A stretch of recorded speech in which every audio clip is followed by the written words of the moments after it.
Esta es la cuna de Luis Álvarez Duarte, escultor e imaginero. Sevilla.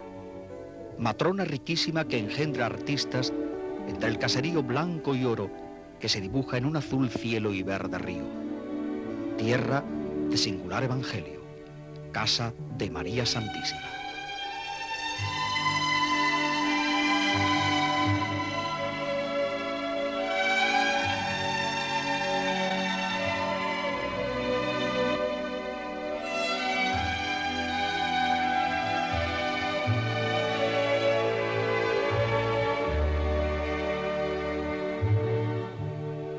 Y por estar más cerca del cielo y sin perderla de vista, el imaginero subió a Gines, balcón del verde Aljarafe, con su laberinto de albas casas, rojos tejados y húmedos jardines de paz.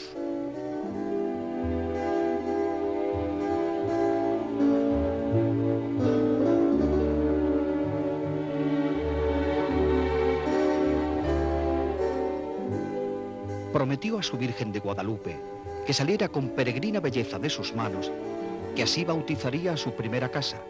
Y en efecto, bajo los tejados ocres, azules y blancos, al amor de faroles e imágenes, se remansa silencioso todo el íntimo mundo de Luis Álvarez Duarte. Un jazmírero lujurioso de blancos perfumes da entrada a la casa estudio.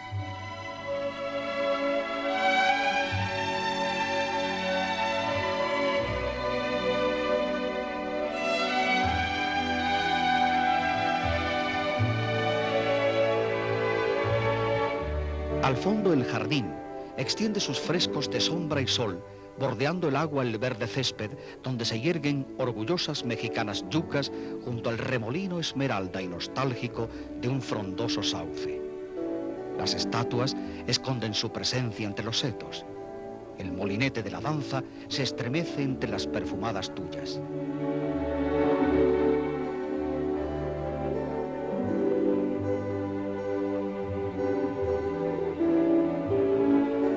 Nimbado por las frondas, el estudio con ese misterioso aroma a madera herida y el acompasado y monocorde latir de martillazos en las gubias. En la paz de su quietud trabaja Luis Álvarez Duarte. Entre sus manos, un tronco de ocre cedro real y caoba del Brasil. En derredor, el olor del ciprés, la ancola, la caobilla y el pino de Flandes.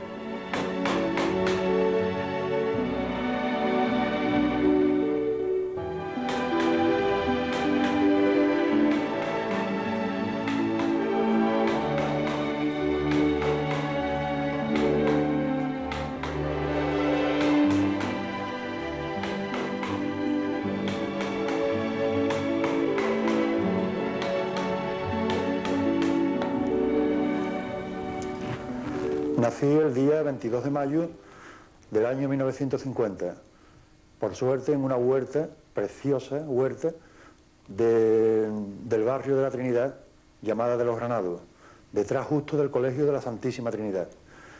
Mis padres, Severiano y Fernanda, extremeños de pura cepa, fueron obligados, bueno, sobre todo mi padre, a venir forzosos a Sevilla, por cuestiones que ahora mismo no vienen al caso, pero que qué duda cabe que debo de agradecer y darle gracias a Dios, porque así nací en esta bendita tierra de María Santísima, aunque al mismo tiempo me siento muy orgulloso de mi estirpe también extremeña, de mi sangre.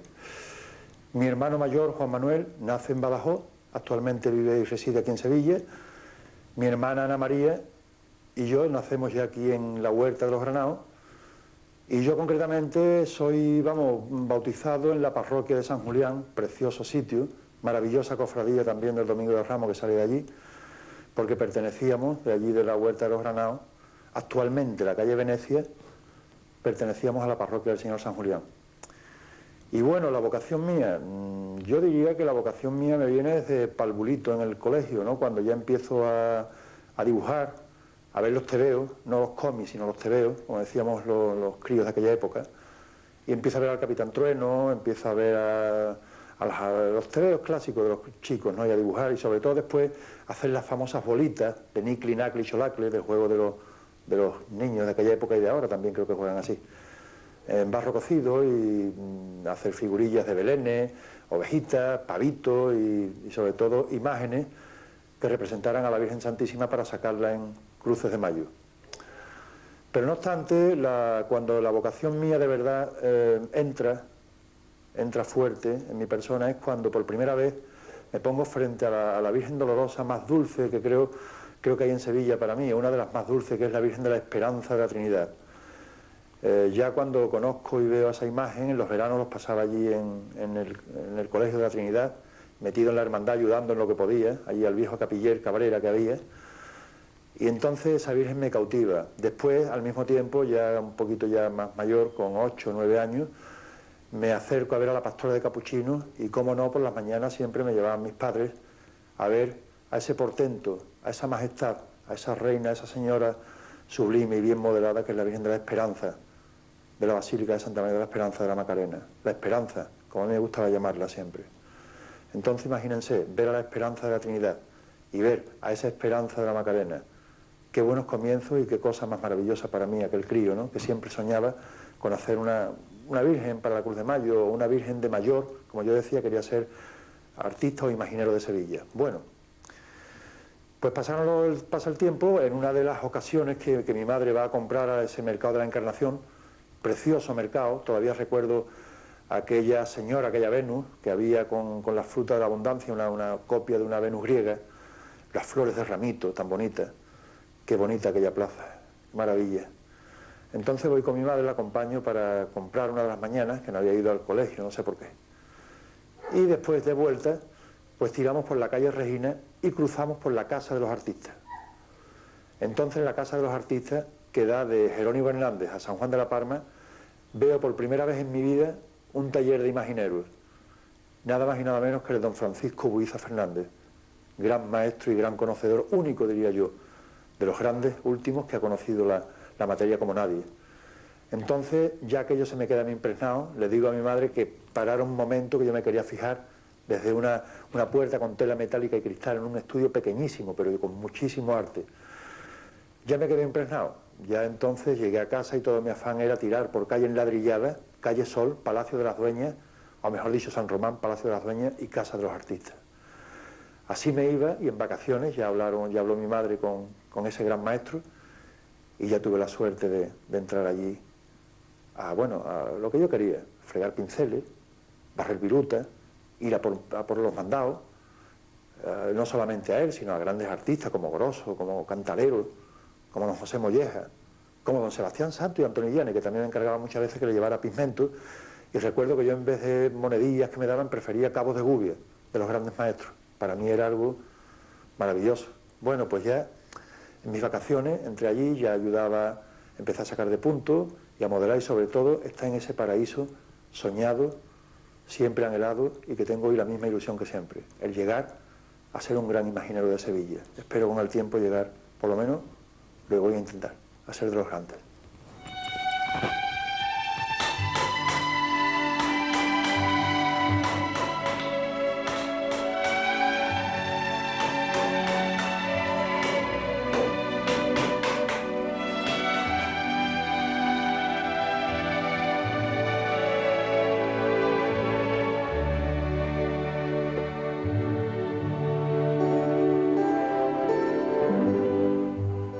No hay un solo atisbo de duda.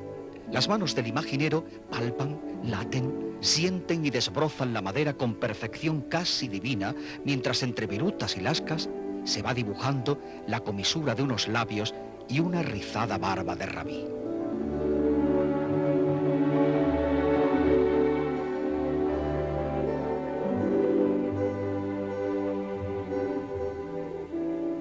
Desde los estantes, interminadas madonnas contemplan mudas el milagro.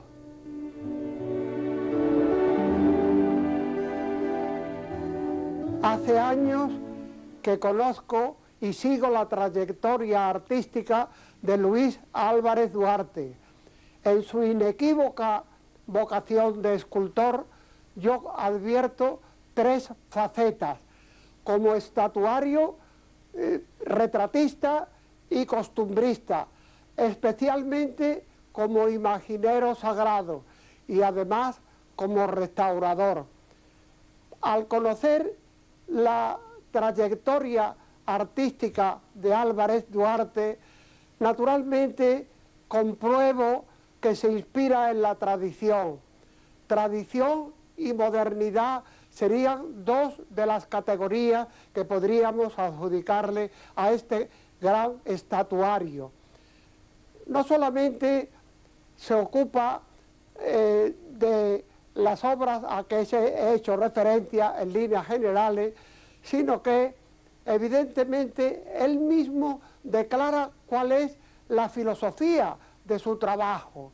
Nos dice en algunas declaraciones a la prensa: mi raíz es lo clásico, y además manifiesta trabajo para integrar la escultura barroca del siglo XVII en los años 80. Por eso, sencillamente, acabo de manifestar que se inspira especialmente en la tradición sevillana. La tradición sevillana y dentro de ella en el realismo barroco de Juan de Mesa, el gran escultor cordobés del siglo XVII. No solamente se ocupa en las cuestiones fundamentales para un escultor, las cuestiones técnicas propias de su oficio, es decir, dibujo, modelado, talla, composición, anatomía, sino que se ocupa de una manera muy especial en la iconografía, es decir, en la imaginería sagrada, dolorosa, en la interpretación del dolor, dolor dramático en las figuras de sus Cristos, dolor patético en las representaciones de sus vírgenes de dolor. Naturalmente, las dos vertientes estéticas de su labor son belleza y expresión. Belleza y expresión que naturalmente caracterizan y definen toda su obra. Pero además es tan estudioso que tiene un afán permanente de superación, de estudio, de contemplación, de penetración en el espíritu de la obra que va a interpretar, en la meditación sobre sus valores espirituales, en la meditación sobre la ejecución artística. Es decir, se trata de una obra concienzudamente realizada para los encargos que efectivamente tiene, que son muchos, son continuos y muchos más que le esperan en su vida, que ojalá sea larga, porque evidentemente ha sabido contemplar y penetrar en el espíritu del pueblo, en el espíritu de las cofradías, y de ahí la cantidad de encargos continuos que tiene, en las cuales satisface plenamente no solamente a los eruditos y a los técnicos, sino en lo popular. Haciendo un recorrido por su producción, hay que decir que casi en la primera adolescencia, cuando casi era un niño, ya ejecuta la Virgen de los Dolores para la iglesia sevillana de San José Obrero. Ya ahí se advierte su preocupación por estudiar las vírgenes sevillanas. Entonces nosotros nos vamos a encontrar entre las producciones a través del tiempo la Virgen de Guadalupe de la Cofradía Sevillana de las Aguas, obra de 1966, 4 años después de la primera que hizo y a que acabo de hacer referencia. Luego nos vamos a encontrar con el Cristo de la Sed, de la cofradía de esta titularidad en la iglesia sevillana de la Concepción, en la cual su inspiración y su referencia a la obra de Juan de Mesa es absolutamente indiscutible y perfectamente comprobable. Luego, con motivo del incendio de la capilla del Patrocinio, hace la Virgen Dolorosa de esta advocación. Esta Virgen Dolorosa, Virgen de esta misma advocación del Patrocinio, que naturalmente vuelve a revalidar los valores sencillamente de belleza y de expresión que tiene en su obra. Pero inmediatamente en el año 84 termina el Cristo del Perdón y de la Misericordia, el Cristo del perdón y de la misericordia que se venera con gran devoción y con gran afecto de los fieles y del clero que rige aquel templo, que está una superación indiscutible sobre el primero, el Cristo de la Sé, a que antes he hecho referencia. Es un Cristo también vivo como aquel, lleno, como digo, de una expresión dramática. Es el Cristo vivo, es el Cristo redentor, es el Cristo que perdona, es el Cristo de la misericordia, es el Cristo que todo lo hace por la salvación del género humano en la plena salvífica redención. Después hay otra Virgen, la Virgen del Rocío, que ha hecho en 1985, que es una de sus últimas producciones en una imagen de gloria, y ahora mismo tengo entendido que se ocupa en un Cristo cautivo que tiene una originalidad iconográfica, que en lugar de estar hierático, en actitud vertical, firme, está sencillamente en actitud de movimiento. Es un Cristo que se mueve, es un Cristo que va en busca del pecador, y por consiguiente eso le da un gran interés iconográfico el día que lo termina y se ponga a la veneración de los fieles. Por último, quiero referirme a su labor como restaurador, en las cuales se ocupa exclusivamente de los valores específicos, de los valores religiosos y de los valores técnicos de la imagen a restaurar. Ahí está, por ejemplo, la Virgen de las Angustias de la Cofradía de los Estudiantes, la Virgen de la Esperanza de Triana, el Cristo de las Tres Caídas de la misma Cofradía Trianera, el Cristo de la Salud de la Cofradía de los Gitanos. En algunas de estas imágenes, sobre todo en estas dos vírgenes a que he hecho referencia, inmediatamente he tenido la suerte y el honor de colaborar con él en la comisión asesora.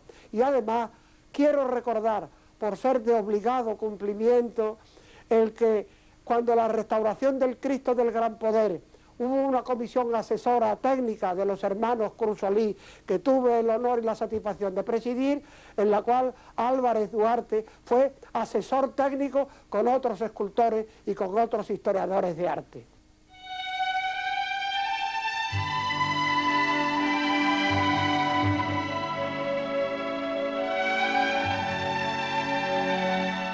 Poco a poco se configura ante nosotros la soberana realidad del Hijo de Dios, un maestro cautivo de espléndida anatomía que ocultará después tras el lirio tejido de su túnica.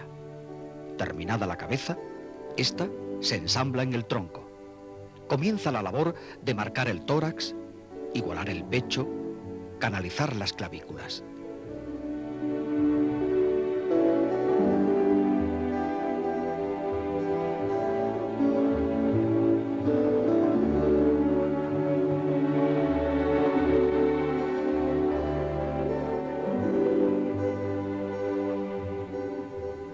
La mirada del imaginero no pierde instante entre el cuerpo del Señor que va surgiendo y la expresión ya adivinada del rostro y su entreabierta boca.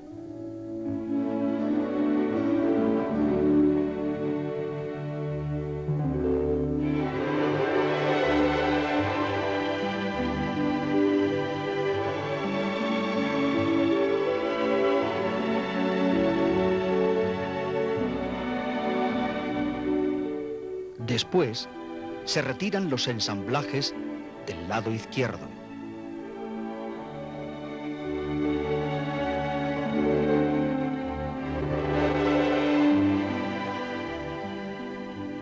El rostro del maestro se estremece al impulso de las manos que le tallan.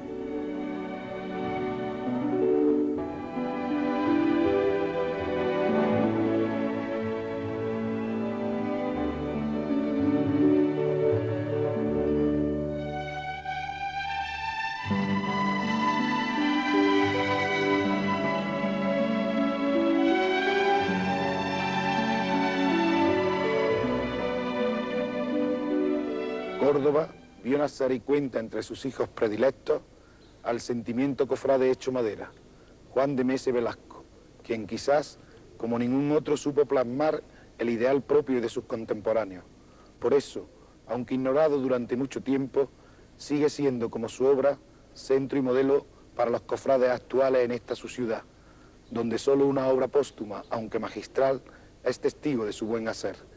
Quizás por esto, el pueblo cordobés, que tenía sed de clasicismo cofrade, supo entrever con cierta precocidad la obra de Luis Álvarez Duarte, que con gran acierto y maestría ha comenzado a satisfacer las necesidades estético-espirituales de las cofradías cordobesas, que aunque con más o menos antigüedad, se sienten herederas y depositarias de la estética cofrade del siglo de oro. Así, hace ya casi 20 años, Córdoba pudo acoger y admirar la primera obra salida de sus gubias, la belleza y la devoción hecha imagen, la Virgen del Rosario, que según los mejores cánones de la imaginería decimonónica, muestra a Córdoba su llanto al considerar los misterios más dolorosos de su vida, prodigio de serenidad, arte y devoción con la que Córdoba vibra cada tarde de Viernes Santo. Pero el Viernes Santo, y también durante todo el año, puede admirarse el dolor de María en su expresión más dramática. En efecto, Luis imprimió en su segunda imagen cordobesa el dolor y abatimiento implorante por su injusta soledad. Aquí, María parece querer decirnos: ved si hay dolor mayor que el mío. En la intimidad de su capilla puede verse en todo su esplendor y majestad la Virgen de Nuestra Señora del Desconsuelo, modelo de ternura y recato en el dolor aceptado, de belleza indescriptible y de espiritualidad sin límites. Cada año, el gran río de Córdoba suspira de emoción cuando las lágrimas de la morena y guapísima Virgen de la Encarnación se derraman de sus ojos verdes al cruzarlo, cada tarde de Domingo de Ramos, entre el éxtasis y la emoción de los cordobeses. Fruto del genio de Luis Álvarez Duarte y de su identificación durante años con la ciudad, es hasta el momento su última obra mariana en Córdoba, la imagen dolorosa de Nuestra Señora de los Ángeles, de serena expresión y gran dulzura, exhausta y pronta a desmayarse, que en singularísimo y que sepamos único grupo escultórico se hace acompañar del discípulo amado. Por esta sublime pentalogía mariana, Córdoba se siente especialmente unida a Luis Álvarez Duarte, de quien sabe nunca escatimado empeño, cariño y su mejor arte con destino a ella, obteniéndose este fruto magistral y difícilmente igualable. Por eso, los cordobeses, siempre grandes apreciadores de la esencia y la genialidad, le llaman ya el imaginero de la Virgen, pues como nadie ha acercado el pueblo a María mediante los divinos simulacros salidos de su taller. Pero la divina providencia no ha querido privar a Córdoba de lo que para un imaginero es su obra primordial, el crucificado. En el de la Trinidad, a su simple contemplación puede apreciarse bien cercana e íntimamente la inagotable providencia de Cristo, que muestra su portentosa humanidad según los más puros cánones de la imaginería cofrade.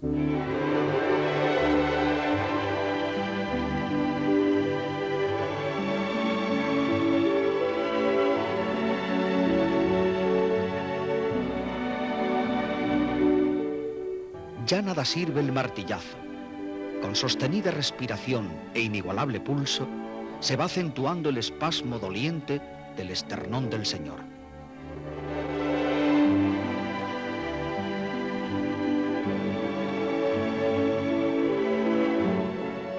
Ha llegado el momento de introducir en el cuerpo del Nazareno el mudo testigo de su autoría. Se abre un pequeño registro en el omóplato izquierdo hasta la altura del corazón. Un pergamino se introduce cuidadosamente.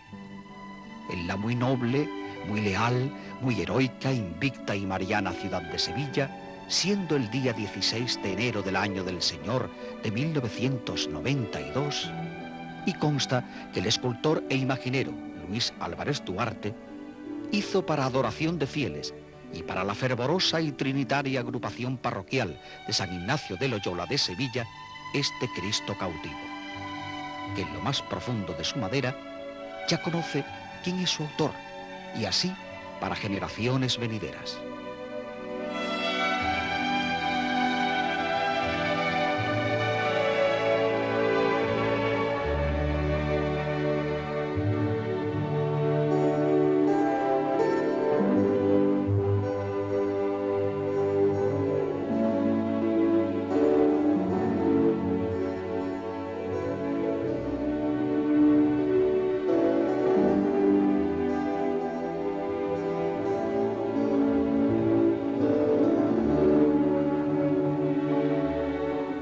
Nos encontramos en el patio mudéjar del monasterio de Santa María de la Rábida en Huelva.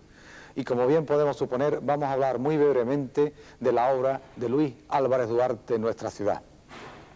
Podemos decir que desde el primer momento de su precoz y fulgurante carrera artística, la obra de Luis Álvarez Duarte estuvo presente en nuestra ciudad. Hablamos de los años 67 y 68. Dos hermandades, dos magníficas hermandades de nuestra ciudad le encargan sendas imágenes titulares. Hablamos de la Hermandad de la Veracruz y Oración en el Huerto, que le encarga la imagen de Nuestra Madre y Señora de los Dolores, y hablamos de la Hermandad de la Victoria, que le encargan también la realización de una imagen titular. Luis Álvarez Duarte talló en primer lugar la imagen de la Virgen de los Dolores. Esta dolorosa de la Virgen de los Dolores representa y posee todas las características, todos los signos de las dolorosas de Duarte, sobre todo en su etapa juvenil. Todo en su rostro refleja el dolor, todo en su rostro es absolutamente bello y perfecto. Todas las características quedaron marcadas en esta singular imagen. Esta imagen de la Virgen de los Dolores fue bendecida el 18 de febrero de 1968 por Monseñor García La Higuera. Posteriormente a esta imagen, Luis Álvarez Duarte talló la imagen de la Virgen de la Victoria.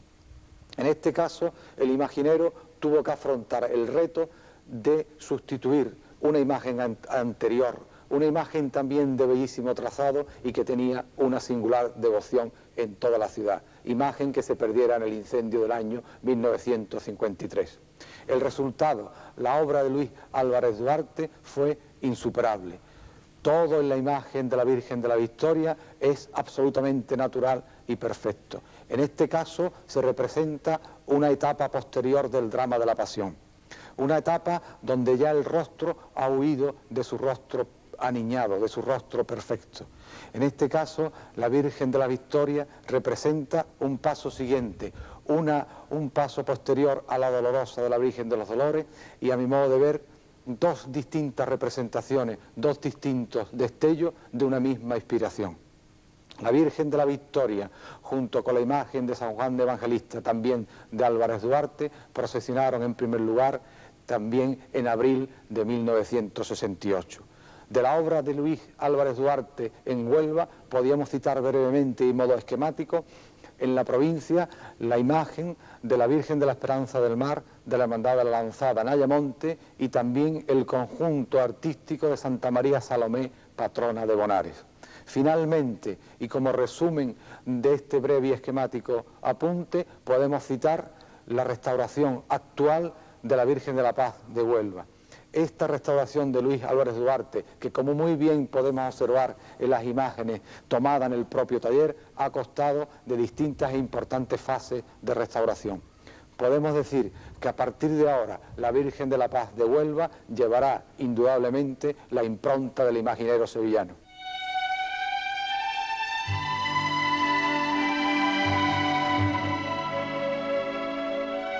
Pies benditos que se habrán de encaminar hacia nosotros. Primero talla el derecho, ese que en zancada de portentosa sevillanía, también Luis Álvarez Duarte ha puesto en este Cristo.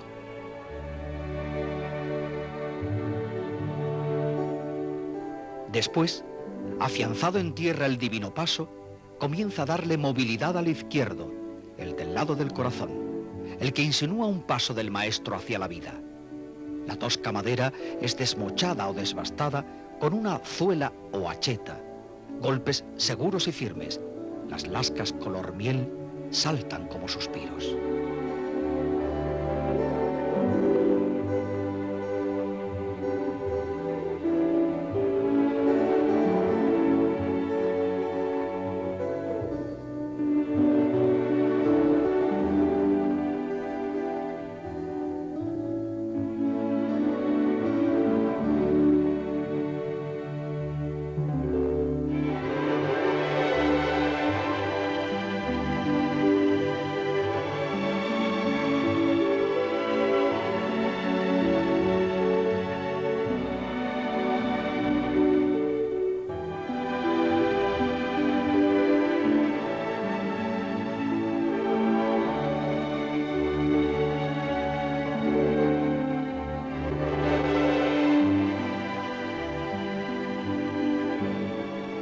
Con finísimas herramientas y delicioso pulso, va sacando venas, uñas y dedos del pie.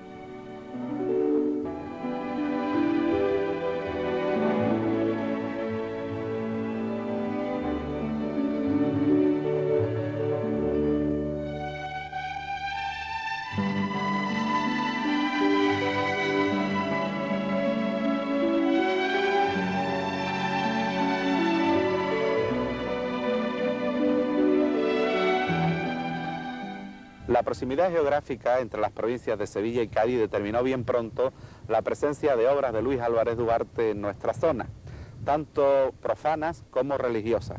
De estas últimas vamos a ocuparnos, como son las titulares de cofradías de penitencia. En la ciudad de Jerez de la Frontera y en su iglesia de padres capuchinos se venera la imagen de Nuestra Señora de la O, cuya cofradía del Santísimo Cristo de la Defensión se propone sacarla procesionalmente por primera vez el próximo martes santo. Es esta una dolorosa de belleza plena, expresiva de la maestría de su escultor ya conseguida en los años 70. En la ciudad de Cádiz contamos con los titulares de la Archicofradía de Nuestra Señora del Pilar. Son María Santísima de la Caridad, que es resultado de la remodelación en profundidad de una obra existente con anterioridad a la que el escultor le confirió unos rasgos de mayor belleza y placidez. Mucho más interesante es la imagen del Señor de las Penas, por ser de la autoría de Luis. Es una imagen del Señor que representa gran mansedumbre y sobre todo una apostura y delicadeza en su forma de caminar. En la ciudad de San Fernando contamos en primer lugar con la dolorosa María Santísima de la Piedad de la cofradía de nuestro Padre Jesús de la Misericordia. Es expresiva en el rictus de sus labios, arqueamiento de cejas y mirada desviada hacia la derecha. Se da la circunstancia de que el escultor no solo la atavió para el acto de su bendición, sino que de manera insólita intervino en el pregón con el que se conmemora cada año la bendición. De carácter distinto, expresión mucho más letífica y más apropiada, por tanto, al misterio de la entrada en Jerusalén, es la Virgen de la Estrella de la cofradía La Saliana. En ella predomina, por tanto, la belleza que el dolor que apenas aflora. La tercera es la imagen de María Santísima de la Trinidad en la iglesia mayor de San Pedro y San Pablo. En ella hay que destacar la placidez de su mirada y la expresividad de sus manos. En esta misma iglesia hay una obra no muy conocida del público, como es la talla anatomizada del cuerpo de nuestro Padre Jesús Nazareno, que, como cabe pensar, va cubierto como una túnica. En la ciudad de San Lucas de Barrameda, tan vinculada a los sevillanos, existe la imagen de María Santísima de Gracia y Esperanza, de la cofradía de nuestro Padre Jesús del Huerto. En ella podemos apreciar un llanto apenas contenido, una mirada entreabierta y, sobre todo, la placidez que confiere todo este tipo de escultura. Tenemos, por la vinculación de Cádiz con el mar, que hacer mención obligada de aquellas obras que están al otro lado del Atlántico. Existe la Macarena en la ciudad de Nueva York y, de manera mucho más importante, yo he tenido ocasión de contemplarla, la imagen de nuestro Padre Jesús del Gran Amor en la Catedral Primada de Buenos Aires. Al observarla sentí con satisfacción el haber comprobado el grado de perfeccionamiento del arte de Luis Álvarez Duarte, mi admirado amigo, al recordar cómo en aquellas lejanas tardes de mayo de los 60 paseaba junto a un pasito de una procesión infantil de su parroquia, manifestándonos a todos que era el autor de aquella imagen, cosa que no nos acabamos de creer.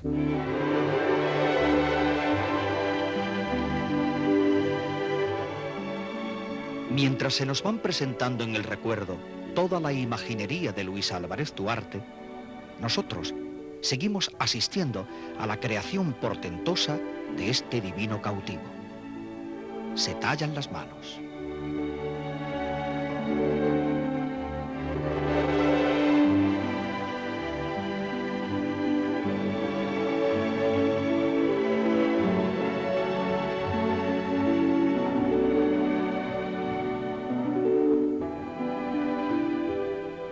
Se palpan tendones, venas y hasta el pulso.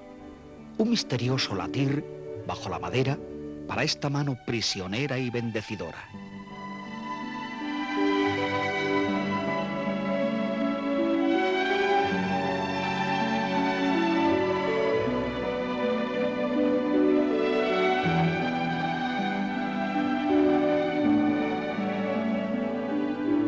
Y Málaga. Málaga en sus calles, Málaga en sus plazas, Málaga en sus rincones, Málaga, esa tierra que tanto quiere a Luis Álvarez Duarte y Luis Álvarez Duarte a Málaga. Le conocí siendo casi un niño, muy joven, en aquel taller de la calle Aguiar, tan pequeño, tan humilde, donde no había más que una silla para sentarse. Sin embargo, se presentía, se notaba que allí vivía un gran escultor. La primera imagen que llegó a Málaga de Luis Álvarez Duarte fue la Virgen de la Paz. La Virgen de la Paz. Bellísima advocación y bellísima escultura, como estamos viendo. También el Cristo de Luis, de una belleza impresionante y dulce a la vez. Después, aquello se hizo en un tiempo récord porque la cofradía había tenido un accidente, un cortocircuito y todo se había perdido. Después vino la Virgen de la Paloma. La Virgen de la Paloma, tan querida por los malagueños, y con esos ojos verdes, preciosos. Yo creo que no hay otros ojos iguales que la Virgen de la Paloma tiene los suyos. Después de la Virgen de la Paloma, la Virgen Santa María del Monte Calvario, una dolorosa que está en una ermita y que, como estamos viendo, también tiene esa particularidad de las vírgenes de Luis, que aunque son distintas tienen su sello. Y después de la Virgen de Santa María del Monte Calvario, la Virgen de la Merced. La Virgen de la Merced con la cara inclinada, siempre ataviada maravillosamente, y San Juan Evangelista, que comparte el grupo con la Virgen, que parece que la está consolando. Es una escultura típica, la cabeza, si nos fijamos bien, yo no soy muy entendida en arte, pero tiene un trabajo maravilloso. Y luego de la Virgen de la Merced, un tiempo después, vino la Virgen de la Salud, una virgen que cuando estaba en madera ya estaba pidiendo un palio. En fin, a Luis siempre se le ha llamado el escultor de las vírgenes, pero ¿y los Cristos? ¿Y los Cristos de Luis? El Cristo del Amor, que como estamos viendo, está aquí en la abadía del Císter de Santa Ana, y en donde lo visita muchísima gente porque es un Cristo de gran devoción. Después, el Cristo de su gran amor y la esperanza, o la esperanza en su gran amor, que ha sido su última obra, su obra cumbre.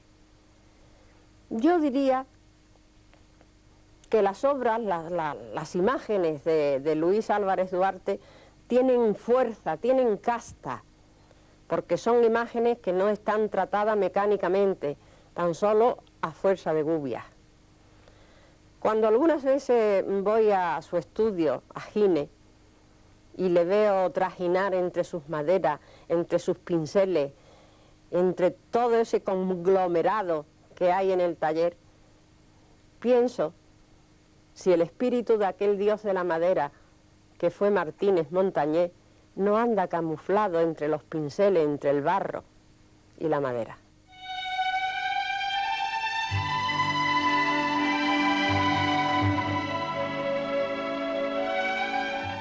La vida comienza a florecer sobre la madera. Una aurora sonrosada ha creado la primera encarnadura con 2 capas de óleos hábilmente aguados y esmaltes delicadísimos.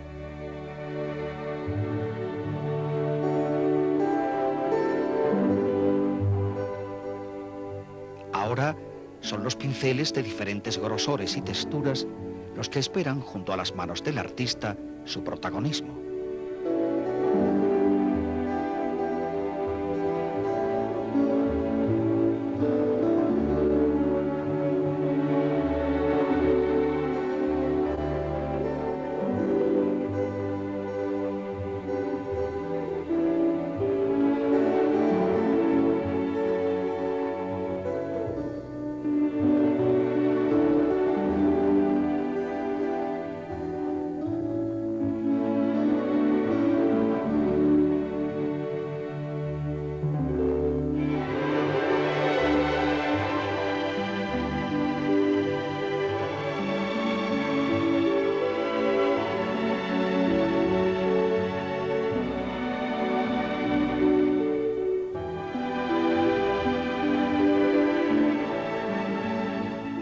expresión sublime de un entrecejo sufriente va poco a poco apareciendo, merced al preciso y breve toque de finísimos pinceles.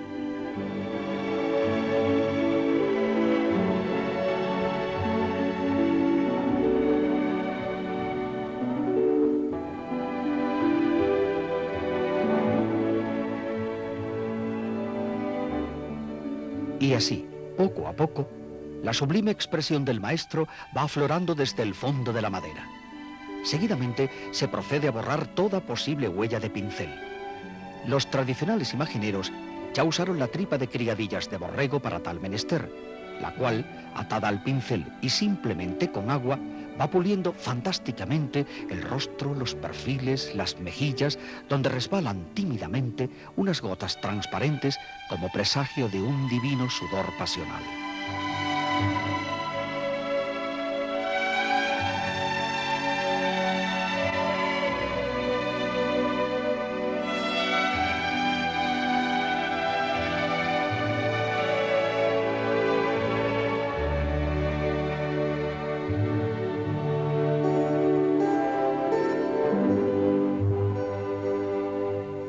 Después las manos, cárdenas de venas y tendones atirantados. Mansedumbre y sufrimiento, cautividad y bendición a la vez.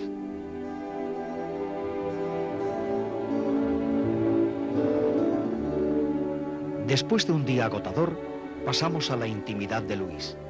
Su presencia está en todas partes, en este aire gitano, tras esta cancela sevillanísima de airosos roleos.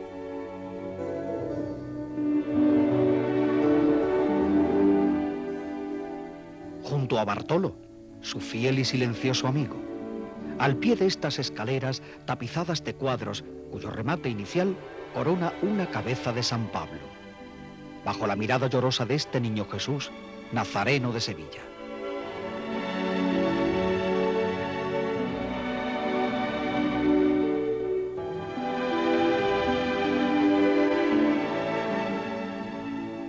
Al tenue y tierno amor de la lumbre, donde al fin del día Luis descansa y dibuja.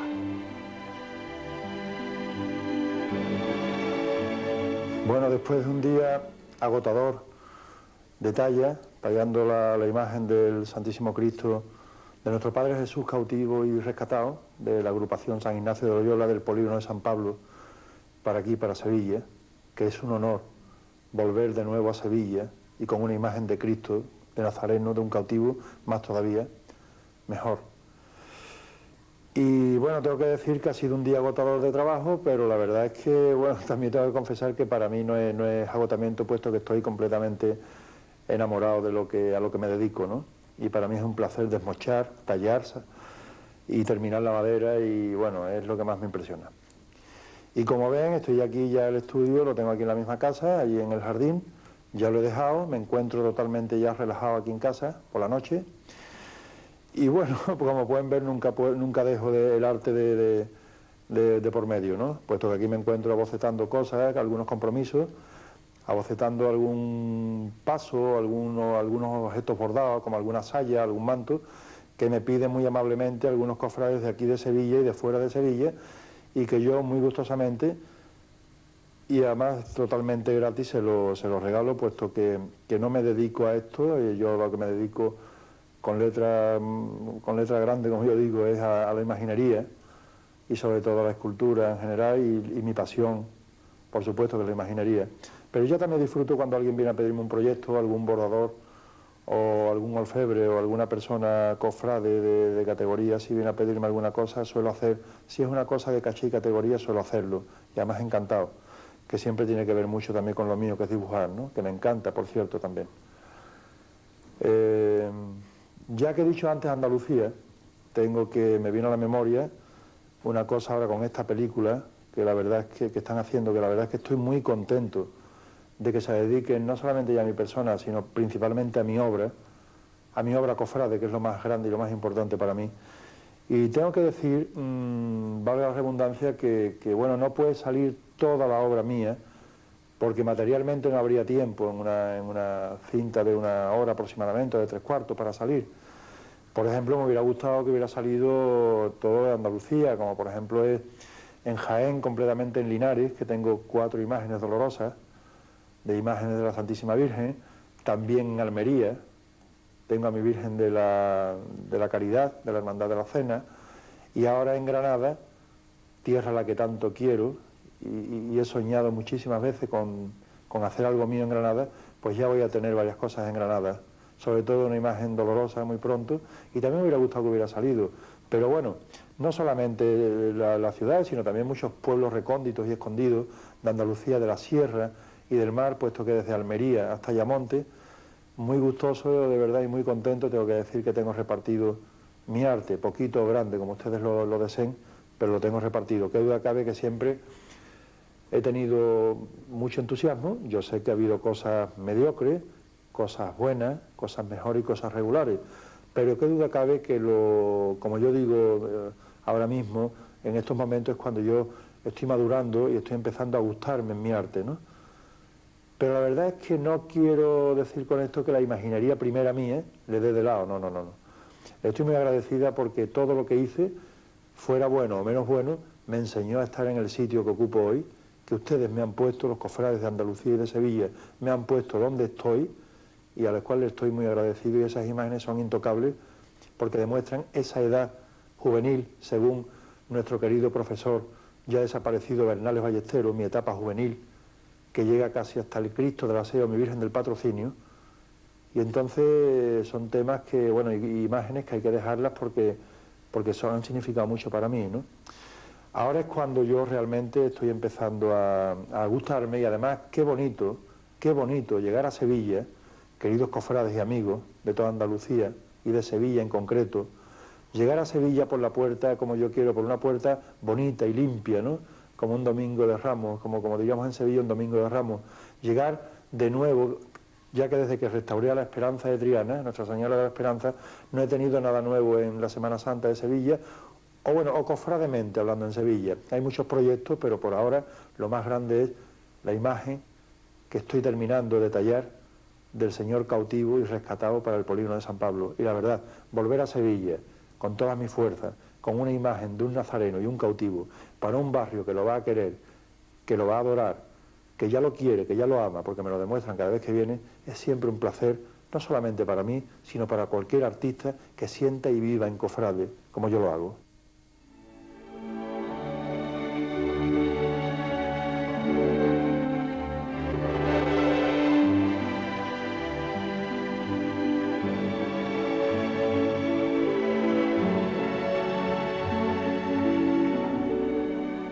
Nunca jamás se filmó el verismo escalofriante, el secreto guardado celosísimamente por imagineros, hecho y transmitido en el misterio de sus estudios, de dar la pátina cetrina que desgarra el intenso dramatismo de una imagen.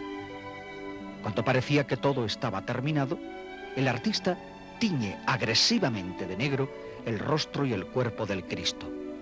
Son misteriosas mezclas de pigmentos molidos y preparados por él mismo, con sienas tostadas, tierras, sombras naturales, blancos y negros, mezclados con aceite de linaza y con la sapiencia arcana de un alquimista.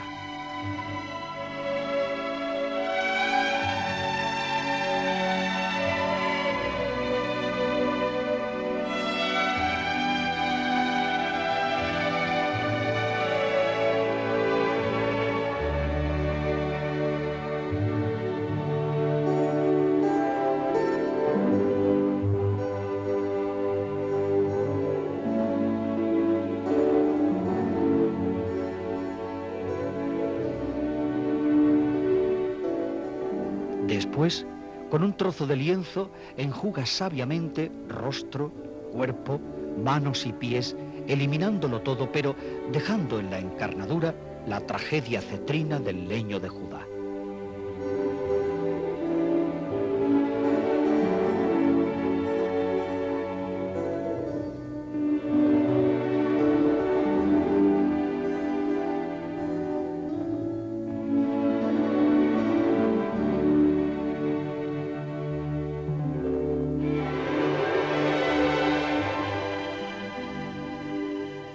Cristo está dispuesto.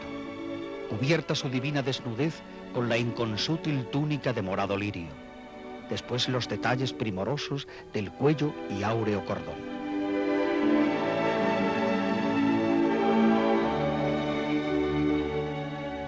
¿Quién sabe qué impresión conmueve los labios de Álvarez Duarte con una primera oración al besar las manos del maestro?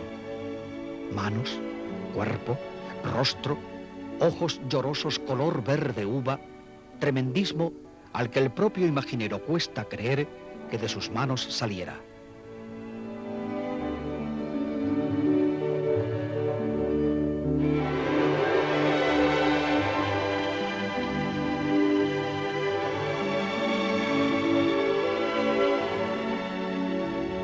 Primeras flores a los pies. Aquello ya no es cedro real ni caoba del Brasil. Es leño para el sacrificio, león de Judá, rabí cautivo, hijo del hombre y de Dios. Aquello ya no es viruta y ensamblajes, ni óleos y esmaltes, ni misteriosas tierras, ni colores pulidos. La madera se ha hecho divina y unas manos, las de Luis Álvarez Duarte, se han retirado en silencio porque se les fue de ellas en la muy noble, muy leal, muy heroica, invicta y mariana ciudad de Sevilla, un día cualquiera de los años del Señor.